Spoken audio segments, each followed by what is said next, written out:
Hello বন্ধুরা, দেখতে পারো আজ এসেছি ধুলাগড়ে 2 নম্বর গেট। এখানে আছে এই সিট মারা হবে। এই দুদিন ধরে এই সিট মেরেছি আমরা, জলে বেশি মারা যায়নি। আজকে সকাল করে লেগেছি 6টার মধ্যে। আজ এই সিট কমপ্লিট দিতে হবে আজকালের মধ্যে।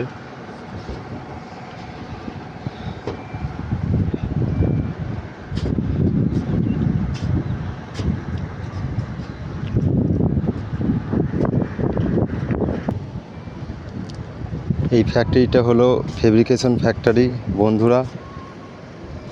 এখানে ব্রিজের মাল তৈরি হয় সব।